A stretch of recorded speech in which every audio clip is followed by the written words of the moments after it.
Hey everybody, welcome to Philly Film Brothers. I am Chris Pierdomenico here with my brother Dave Pierdomenico, and today we're going to be talking about Solo, a Star Wars story. It's the second spin-off Star Wars film, feature-length film since Disney acquired Lucasfilm. There's a lot of different. Is it polarizing? I mean, I feel like. Well, it's Last Jedi was polarizing. This Yeah. is something else entirely. I feel like nobody cares as much. I was reading that it They it, don't. it didn't do as well at the box office. Now I don't know if Last Jedi kind of deflated the momentum I think Star Wars was on, because I think they were, when Force Awakens came out, that was incredible momentum. Then going into Rogue One, I think because that was very unexpectedly good. I think more people were not. People weren't as excited for Solo simply because he's a beloved character, and they were afraid of it ruining him. No one cared about Rogue One, what they did with the characters, because they were all original characters. There was less at stake. Yeah, and it's not like other film prequels have always failed at doing a younger version of a character. We look at the X-Men series. I mean, I would say that James McAvoy and Michael Fassbender are either, almost as, if not as revered as Patrick Stewart and Ian McKellen Let's for the not. roles of Professor X and Magneto. I think They that are. all four of them are very respected, even though they're not identical performances. Let's not forget Ewan McGregor as young Obi-Wan in the Star Wars series. One of the only good things we got out of the prequels. Right, and we're gonna get into that in a minute. So let's talk about the good about the movie. So I tried to go in with an open mind. You saw it before me, and I saw it opening night, you saw it opening as night, I always do. and you whined about it a lot, which is something you do a lot. I prefer the term complaining. No, it was whining. He called me at 11 o'clock at night on a weeknight to complain about it. If you had seen what I saw at the time, you would have had no other choice as well. Yeah. So I was, as much as I was trying to go into this clean, and I didn't read your review right for the website. I was like, okay, but I also know that you could be over dramatic at times, and I really tried to keep an open mind. I prefer to call myself a film purist. Yeah. Film purity. Yes, film is better than digital, but more on Yes. that later. Okay. So, what did I like about it? I would. I think as a concept, in episode 4, when you hear Han Solo talk about the Kessel Run and everything, it is kind of cool to imagine, To see it. to see what was Han Solo's life like before. I mean, he had a lot of kind of crazy adventures, and I think in a sense, I think the movie did capture that pretty well. For parts of it. You know, But I did think it was cool that we actually saw the Kessel Run. that was cool. Definitely establishing the relationship between Han and Chewie. This film pulled off really well. I agree. I really enjoyed that loved part the of it. introduction of Chewie and Yeah. how you felt so bad for him, and Yeah. how Han showed him compassion when no one else did. So you see the roots of that friendship, how far back they go. You see that, and you understand why they're together for so long, why they get along so well, why Chewie is so upset when Han dies in Force Awakens. I think out of everything in the movie, that was one of the things that made the most sense. Mhm. And I think was really executed well. And you kind of forgive he just happens to be the beast that he gets thrown into by the Empire. Like, it's just That was a little bit prequelitis. it's a bit convenient, but you forgive it because I thought that was really well done. And Chewbacca's great. I know they have a new gentleman playing him. I can't think of his name, but I mean, I didn't feel like it was any different. Neither can I, but I did read that I believe he reached out to Peter Mayhew just Yeah. to get his blessing on. Well, I think he going on with also the role. he played him in Last Jedi. Was it the same guy? I think it's the same guy. So he's a new guy, and he's that's just taken over he's the role. Chewbacca now. and he played him, I think, half of the time in Force Awakens. Yeah, I know Peter Mayhew came out of retirement for a little bit of that. Yeah, he's in part of it. I mean, you can't tell the difference, But It fooled us. and I think also with Chewbacca, and maybe Chewbacca is one of the best parts of the movie, is you really kind of see he's some great action scenes, and you kind of see why Peter Mayhew really couldn't, do it at his age. But I think you see, man, he is a powerful character. I mean, physically, Very much so. you get to see him rip arms off. I mean, that's and We've been teased that for years. right, and I think that's one of the great things. They talk about it in the other movies, and they actually show it, and I think that's to me, I think that's one of the successes of the spinoff. Like you mentioned, the action scenes I thought were particularly well done. Ron Howard has the experience. He knows how to shoot an action scene. I think not so much with Rogue One, but with action films today, there is a tendency to make everything really shaky cam and a whole bunch of random close-ups.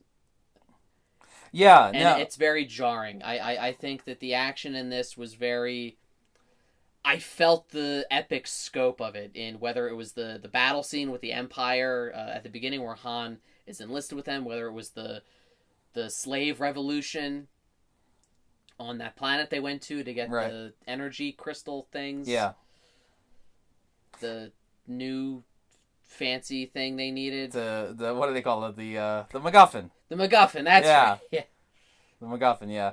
I felt you could actually see what was going on in the action scenes, and it's not it's very anti Michael Bay, and I enjoy that. Anything that's anti Michael Bay, I am 100% on board with. Sure, he's a great guy, but I do not know a single thing going on in his movies. Neither does he. Lando Calrissian. It was funny when I saw him on screen for the first time, Donald Glover as Lando. I really could believe that was Billy D. Williams. I liked him as Lando. There was only one when he gets really upset about his droid. Yeah. And he's getting very dramatic and he's in tears. I couldn't help but see Troy Barnes in him from Community.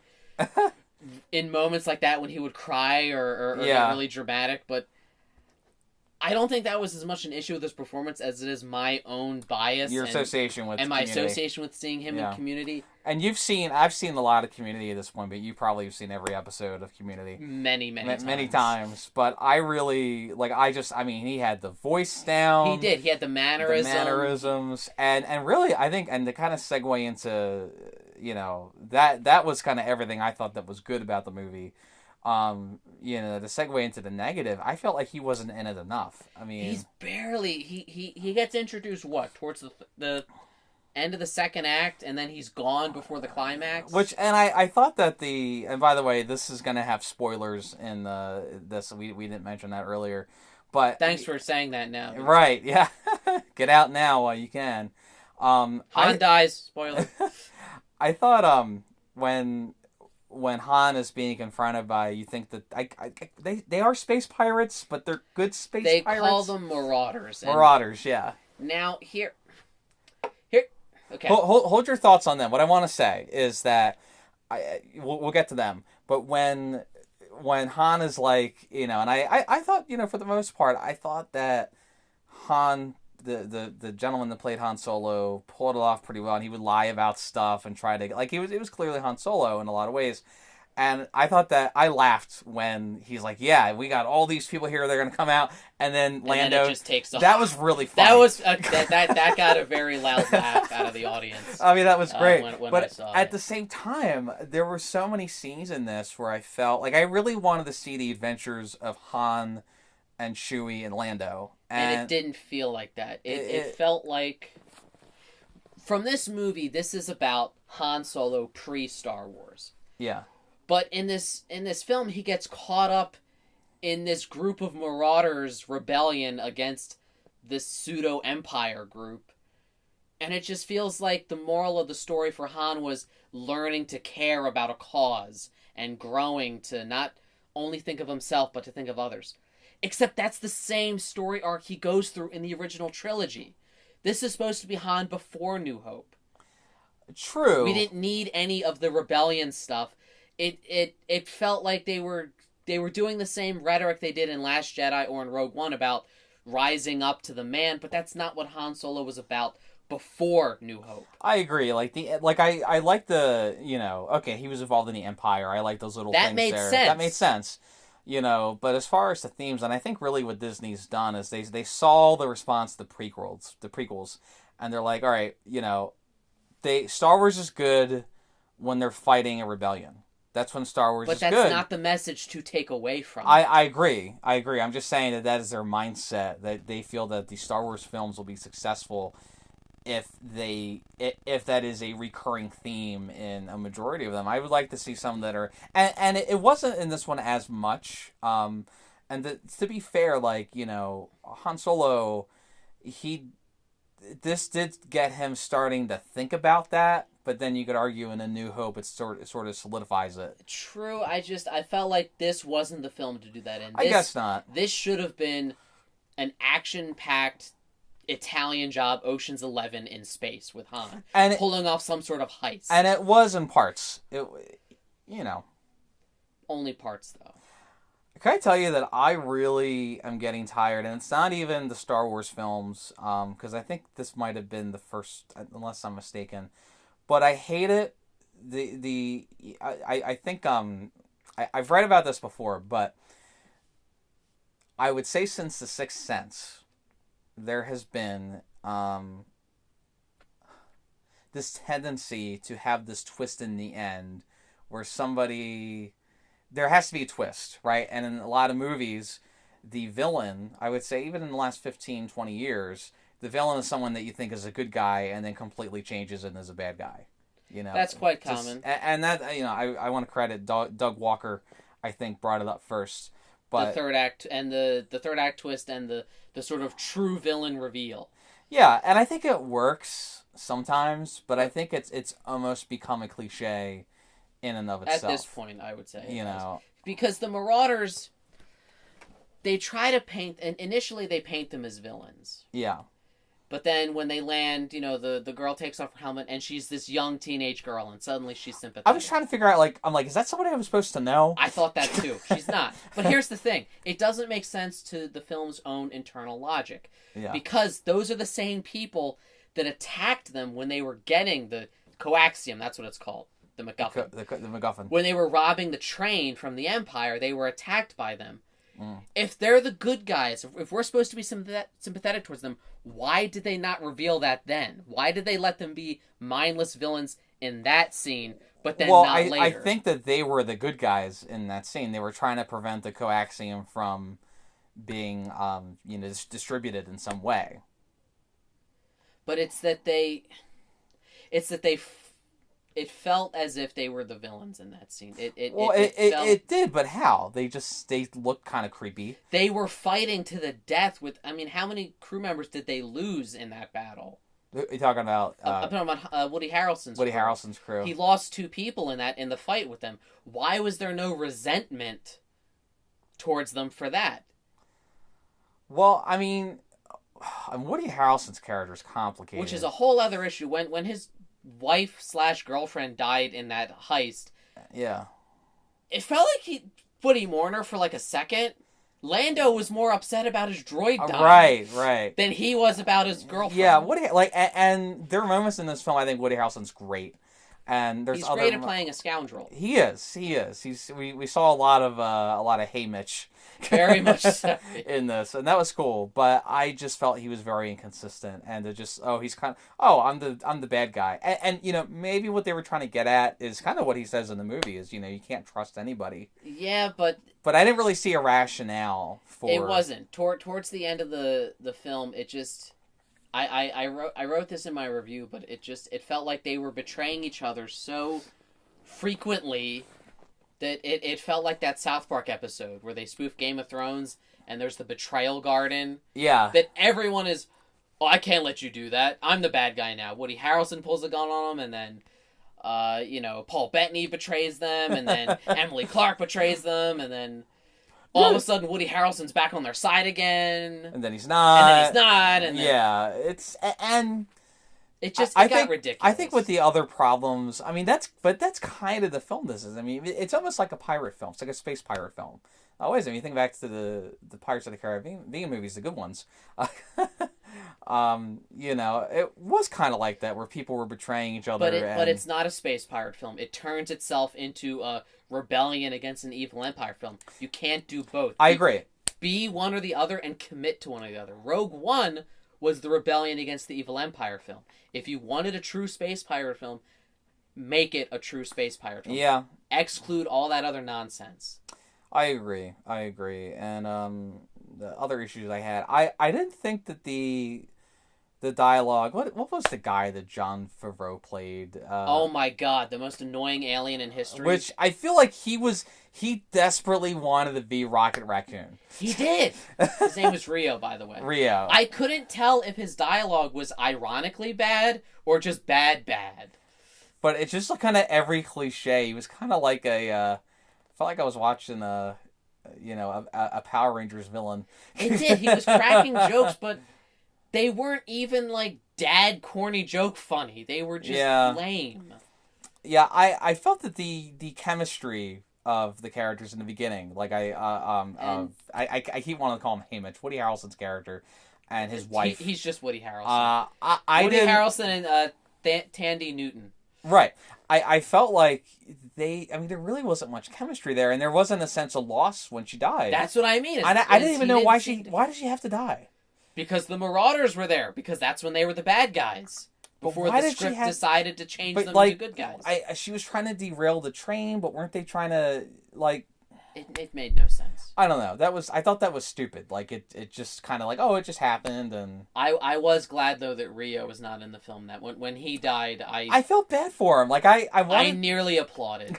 He was so annoying. The only thing I wish is that his death had been longer, more drawn out, and more painful. That's the only thing. You need many years of therapy. Well, we're beyond that at this point. Yes. No, I wanted to like him, but I just thought the dialogue was I think it was the writing, honestly.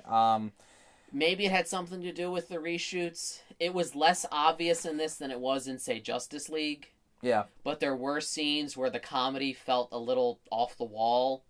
There were scenes where it felt like Han was more like Star-Lord than Han Solo. I didn't really see that too much, honestly. I almost thought he was a little too boring at times.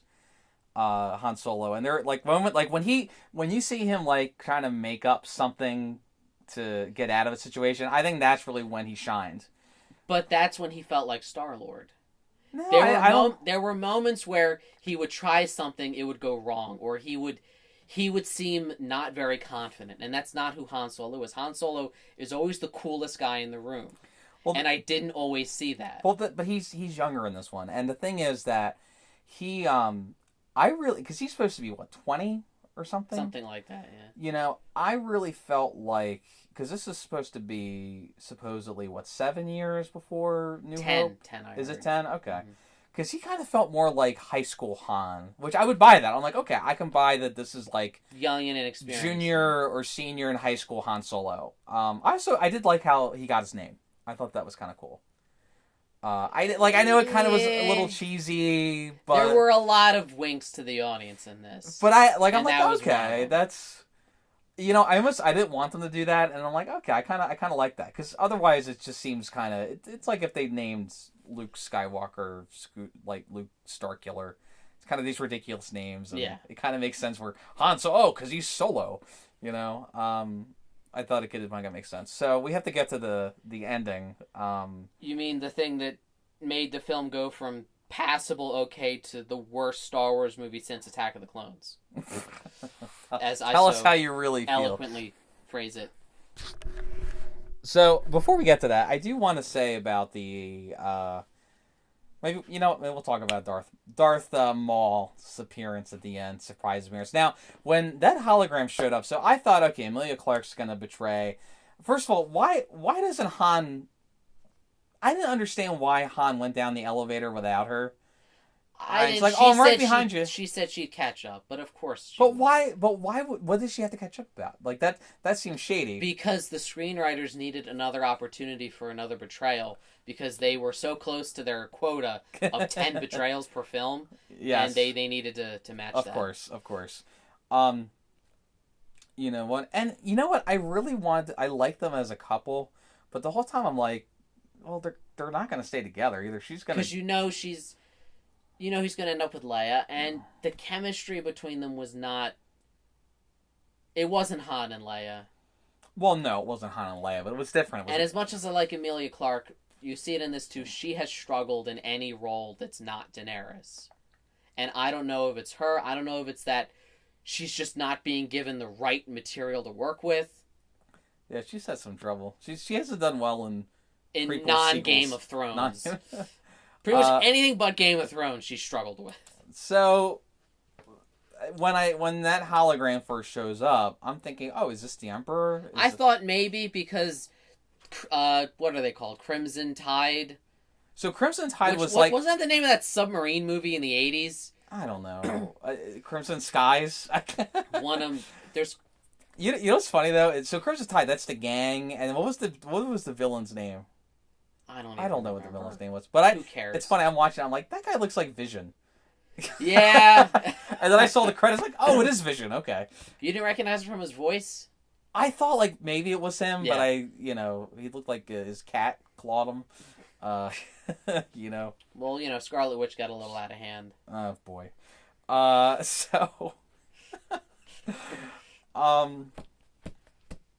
So Crimson Tide is supposed I was to gonna be call it Scarlet. They're supposed to be like an offshoot of the Empire or something. Like, I think they're their own gang. You know how like Jabba the Hutt had his own gang? Yeah, but they're like endorsed by them. They're like a subsidiary. Well, maybe, but like when they go into his flying palace, like it felt very much like Jabba's palace. Like it was very much. I think that was the idea.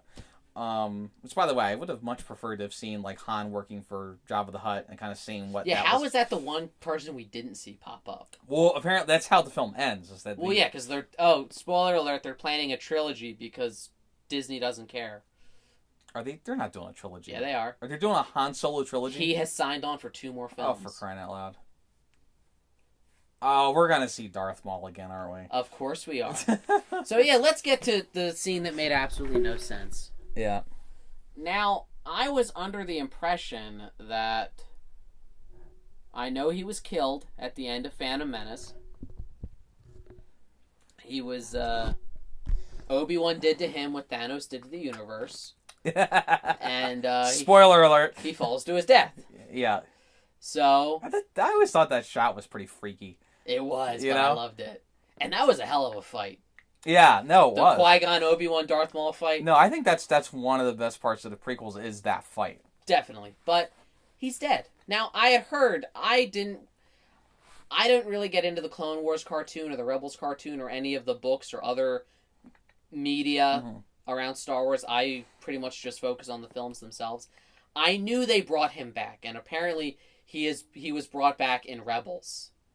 I thought it was... Well, yeah, I guess it'd be Rebels, because I believe that he and Obi-Wan have a... They have a duel They have they have a rematch of some kind. Which maybe they're going to now do with the Obi-Wan prequel. Right, and maybe that's why they wanted to reintroduce him. Coming up. But I was under the impression that when Disney bought out Lucasfilm, they were making all of that material non-canon. No, it's the books are, but it's the Clone War cartoon. So that is still canon. And the Rebels cartoon, that's still canon. But it doesn't change the fact that bringing him back for the Rebels cartoon was a stupid decision. He was only brought back because he was popular, and it's Star Wars doing the same thing that Marvel does, where, oh, here's a popular character, can't kill them off, gotta keep bringing him back. How many times has Loki died in the MCU? Yeah, but that makes sense, though. Does it? That he's the god of trickery. Mischief. Whatever.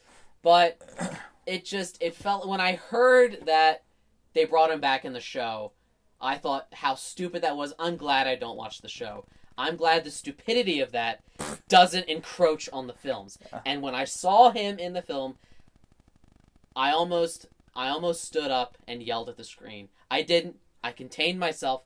Oh my gosh, you almost turned into our mother. I just said no. No, no. I pulled a Darth Vader and I said no, no, no. What is this? I'm done. I'm done with this movie. You just gave me a great meme idea, but go on. Because God knows you need another one. Yeah. It felt like, up until that point, I thought the movie was eh. Yeah. It was okay. It wasn't great, but it also wasn't terrible. And just seeing him, just knowing that they are including that as part of it, completely derailed it into terrible and the worst Star Wars movie since Attack of the Clones. Because it's such idiotic fan service. Fan service is okay if it serves the plot.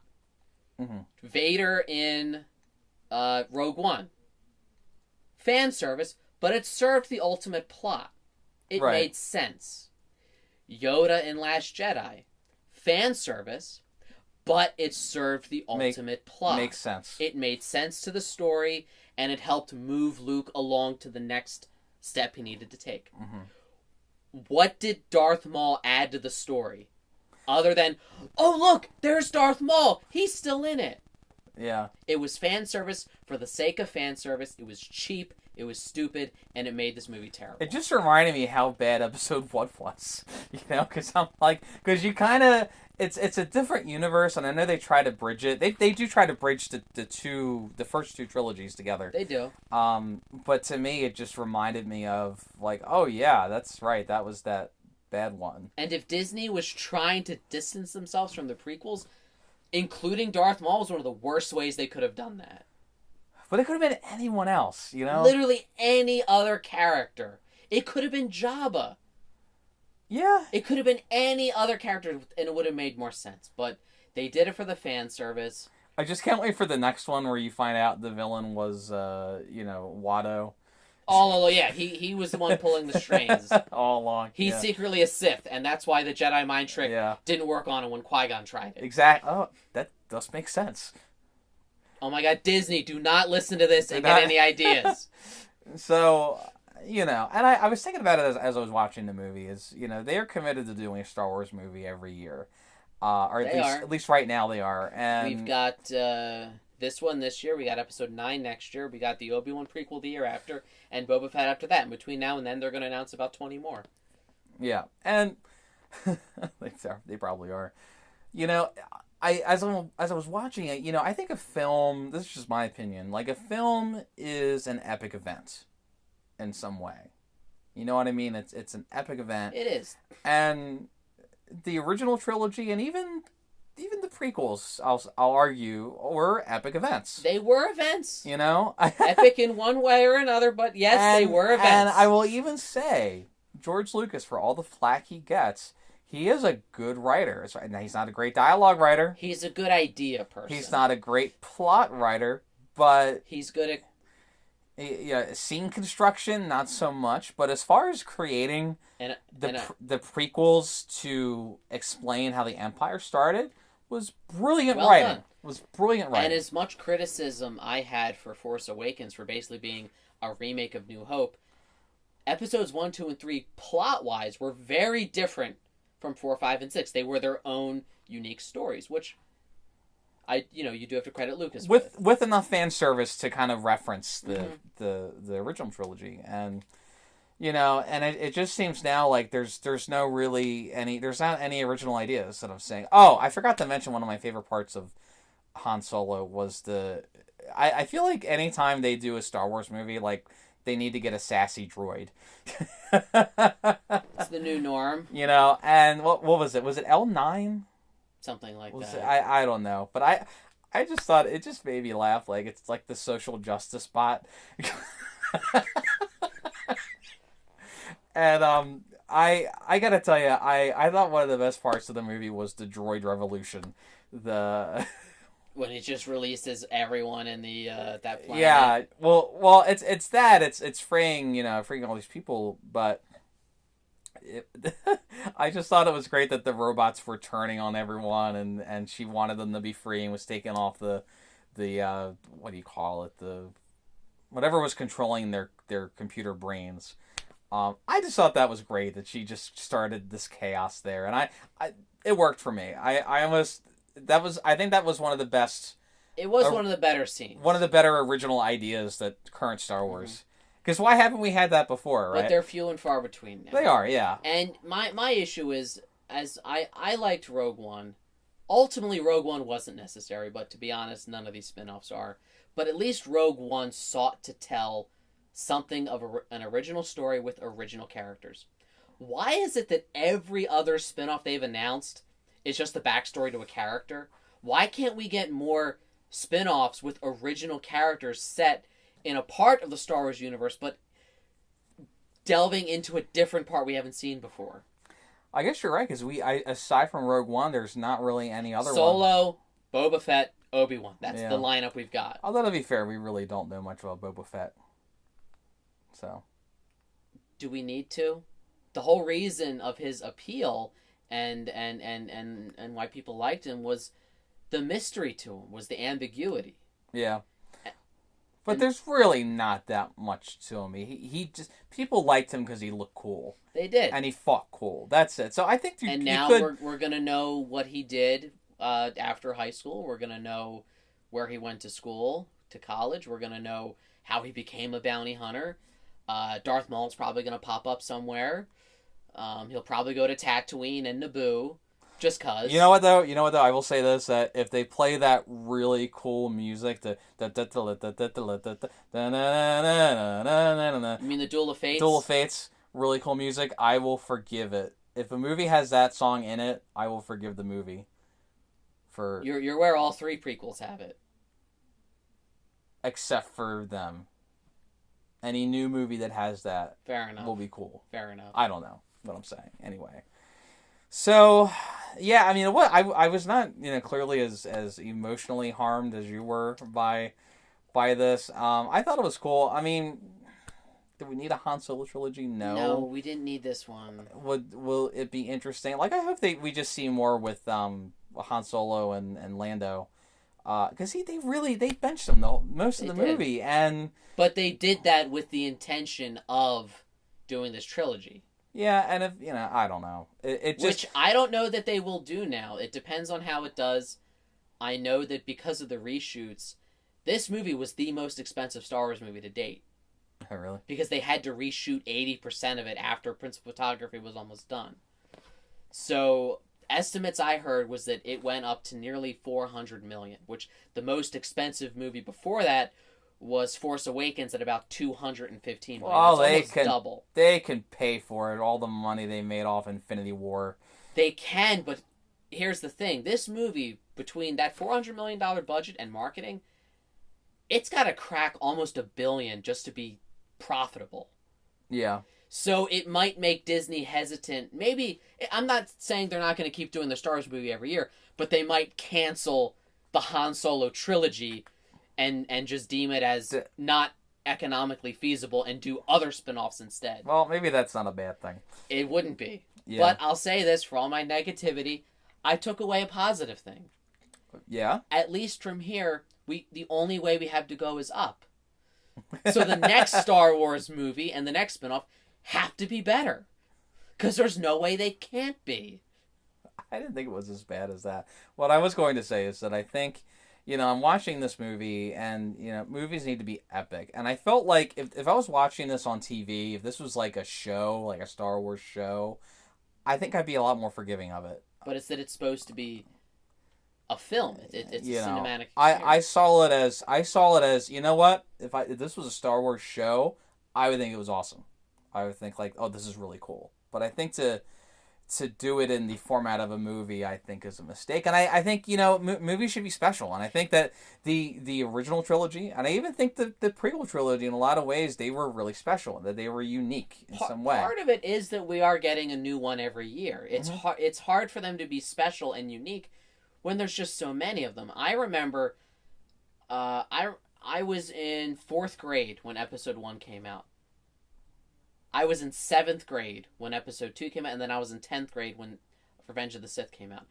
I remember having to wait 3 years between each one, and that made them feel more significant. It made them feel more special. Yeah. Now that there's going to be one a year, it's just going to be so overabundant that none of them are going to be special now. Disney, by making so many, Disney has robbed it of what made it significant. Yeah, no, I think you're right there. Yeah, I don't think that means that episode 9 will necessarily be bad, or that the next... That one will probably be good. The Boba Fett one, I'm worried will end up like this. The Obi-Wan spinoff, I'm excited about only because it is Ewan McGregor, and they're not recasting that role, and he was one of the best parts. Him as Obi-Wan, I love. Even if it's just him hanging out in Tatooine for 90 minutes, I'd watch it. All right, so to be clear, you know he's going to fight Darth Maul. You know that's coming. Then I'm going to hate it. Then it's going to be terrible. It's going to be just as bad. That would be cool to see that. Come on. Wouldn't that be kind of cool to see him fight Darth Maul again? No, I already saw him fight Darth Maul. As a boy. It was cool the first time. I don't know. This doesn't need to be the Rocky Balboa of the Star Wars films. We don't need to see him fight again. This doesn't need to be Creed 2 with Drago's son. Spoiler alert. Oh, it's not even out yet. We're going to talk about that when it comes out. When it comes out. We'll talk about it. So that's about it this time for the Philly Film Brothers. I think our next one will probably be Ant-Man and the Wasp. Most likely. Or no, maybe Jurassic World. Jurassic World Fallen Kingdom. We'll talk about that. I'll have to rant about that when it comes out. Yeah, we'll wait for that. But that'll be our next one. And then we'll do Ant-Man and the Wasp. And we will... go from there. We'll go from there. And thank you for joining us. Until next time.